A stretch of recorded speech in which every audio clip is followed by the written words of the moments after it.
el que lee y guarda el contenido de las Sagradas Escrituras.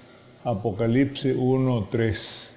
Estamos nuevamente con ustedes agradecidos por su respaldo, por su apoyo y también por estar pendientes de las distintas sesiones que semanalmente hacemos a través de las redes sociales. A partir de hoy queremos hacer un poco de historia de lo que significó el gran movimiento reformador conocido de manera mundial como la Reforma Protestante, que marcó, diríamos nosotros, un momento histórico de gran trascendencia dentro de la historia, valga la repetición, de la Iglesia, la historia de la Iglesia en sus distintos momentos, en sus distintos desarrollos y avances en el transcurso de los días. Agradecemos pues al Señor esta oportunidad, y la palabra del Señor nos dice: escudriñadlo todo y retened lo bueno. Y por eso es que queremos detenernos en algunos aspectos históricos muy importantes relacionados con este acontecimiento de mucha relevancia. Y yo quiero hacer una aclaración que para mí es muy importante, y es la siguiente: nosotros los bautistas no somos luteranos. Como hace algún tiempo, cuando yo era un niño, cuando yo era un adolescente, algunos por ahí, por ignorancia, nos gritaban en la calle: luteranos, luteranos. Pero eso es un absurdo y algo que refleja una ignorancia crasa, porque nosotros no somos seguidores de Lutero. Nosotros, yo quiero decir una vez más, seguimos a Jesucristo, el Hijo de Dios, el Evangelio de Jesucristo, el Hijo de Dios, como lo señala San Marcos, capítulo 1, versículo 1. Entonces, el término protestante, yo quiero decirles que los protestantes existen desde tiempos remotos. Puede revisar Deuteronomio 30:18 y se va a dar cuenta que Dios es protestante también. Jesús fue protestante. Tantas veces que tuvo que protestar contra los fariseos, los escribas, los saduceos, Él protestó. De ahí viene el término protestante, no precisamente de la Reforma. Claro, en la Reforma adquiere mayor relevancia. ¿Por qué? Porque hay un personaje ahí muy destacado que tuvo que reaccionar fuertemente, directamente, enérgicamente contra la Iglesia Católica, y ese fue Lutero. Así es que, como no se conoce bien la historia, como no se quiere leer, entonces decimos cualquier cosa. El otro asunto que considero que es sumamente importante es que nosotros no tenemos un fundador, un señor, un fulano por ahí. No, el fundador de nuestra iglesia es Jesucristo, porque seguimos a Jesucristo. ¿Ven?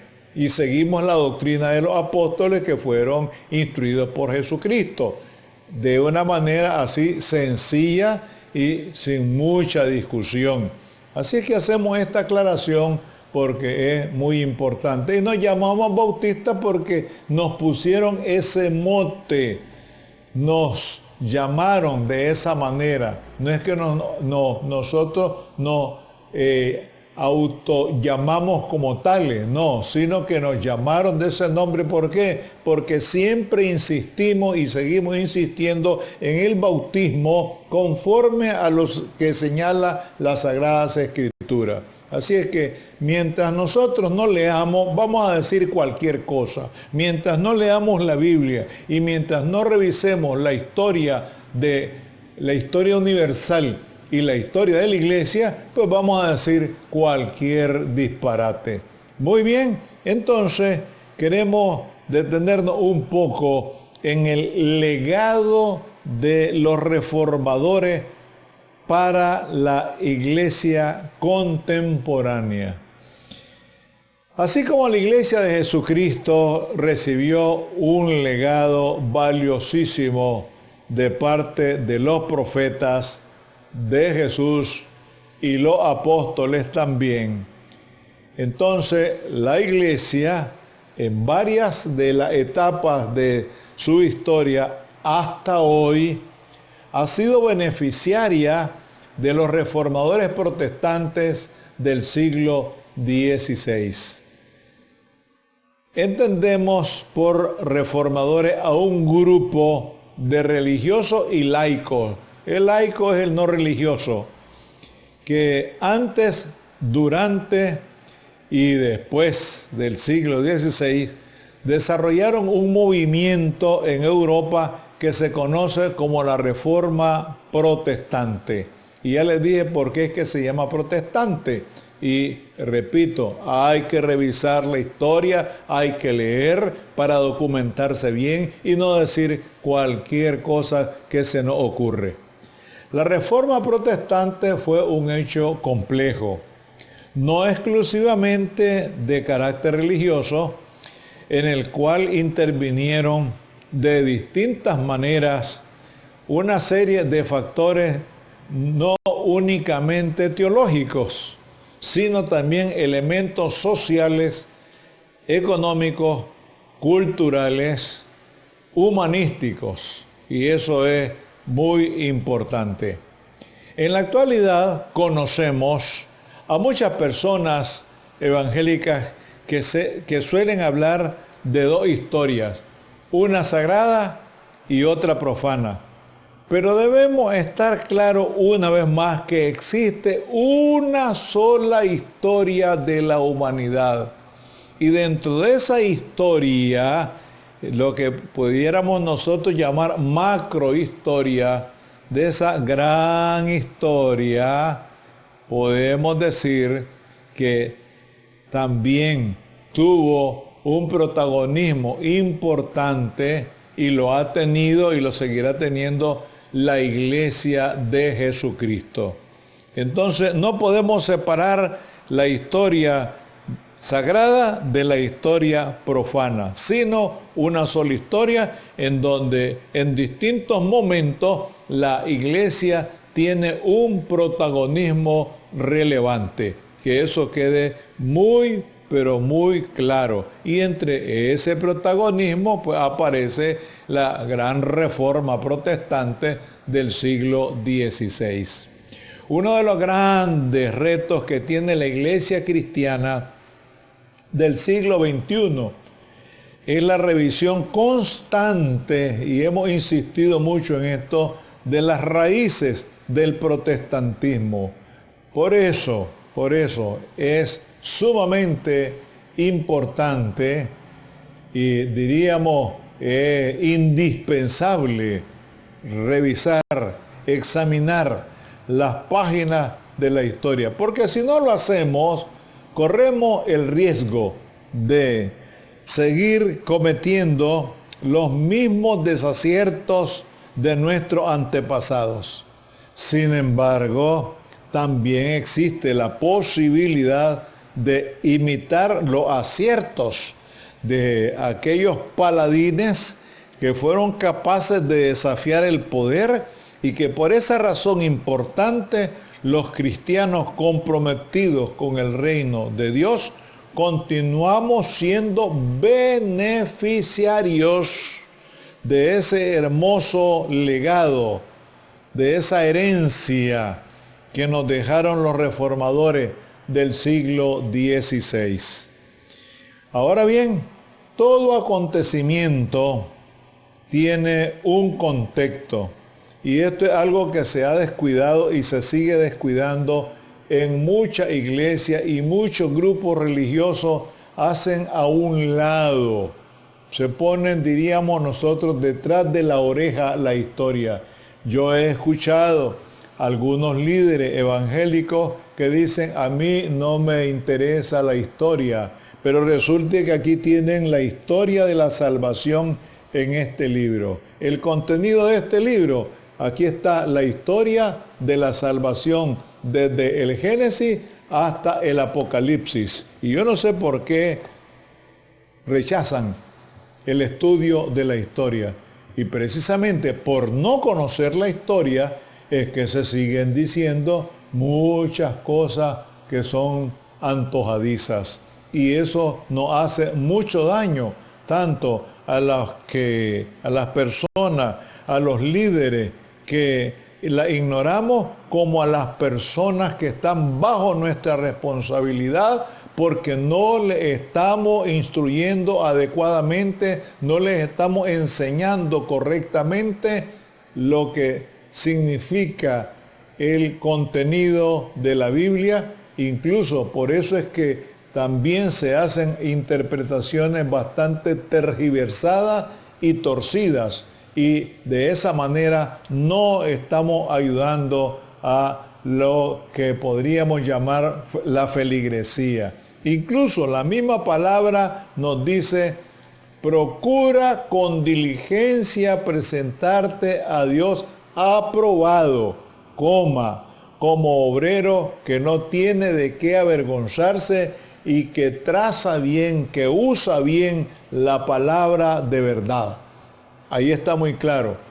Si no lo estamos haciendo bien, pues por favor, yo creo que es el momento de rectificar, es el momento de detenerse, de estudiar, de analizar y poner de una manera clara el contenido de las Sagradas Escrituras. Y por eso la Reforma Protestante tiene un contexto histórico. No se desarrolló así en el éter, en el aire, no, sino que hubo una serie de factores que marcaron este acontecimiento a nivel mundial, particularmente en Europa. La Edad Media abarcó un periodo de más de 10 siglos en la historia de la humanidad, porque recordemos que la historia se divide, antes de la historia es lo que se conoce como la prehistoria, pero la historia se divide en la antigua, media, moderna, contemporánea.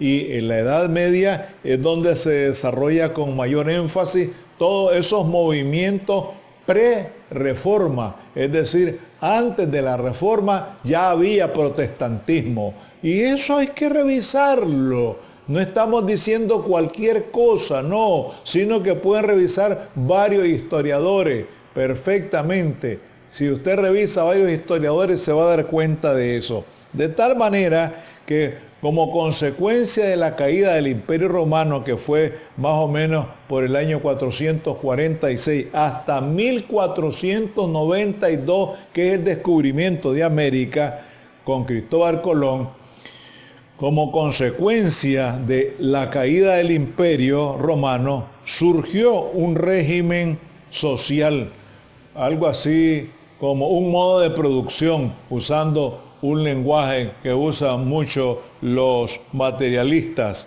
conocido como feudalismo. Entonces, el feudalismo, porque han habido varios sistemas económicos, políticos y sociales en la historia de la humanidad. Existió lo que se conoce el modo de producción asiático, existió el esclavismo, el feudalismo, el capitalismo, el socialismo y todos los ismos, y resulta que ninguno de los ismos ha resuelto los problemas de la humanidad. Así es que, ¿y dónde está la solución? En Jesucristo. Mas buscad primeramente el reino de Dios y su justicia, y todas las demás cosas vendrán por añadidura. La alternativa para toda la humanidad es Jesucristo, el reino del Señor. Ese sí trae amor, justicia y paz en el sentido más profundo y auténtico. Entonces el feudalismo Este modo de producción, este régimen social se caracterizó por ser una organización política y social que consistía en la subdivisión de varios territorios entre algunos señores que tenían dominio sobre ellos y los siervos que lo habitaban, lo que se conocía como feudos. Entonces, en todo esto nosotros podemos ver que la mano del Señor ha estado manejando las cosas desde que se estableció la humanidad, desde que apareció el hombre y la mujer allá en el Edén hasta nuestros días. Y por eso es que queremos hacer un poco de historia alrededor de la Reforma Protestante. Gracias, Padre Celestial, por todas aquellas personas, aquellos personajes que de alguna manera han contribuido al desarrollo, al avance, al crecimiento de la Iglesia en medio de una serie de avatares, de transformaciones, de dificultades, de problemas, de persecuciones. Pero gracias, Señor, porque tu Iglesia ha seguido adelante y no se detiene más que para predicar el Evangelio. Ayúdanos, Señor, a ser artífices de tu palabra, apegándonos a lo que ella nos enseña. Te lo rogamos, te lo pedimos y te lo agradecemos en Cristo Jesús. Amén.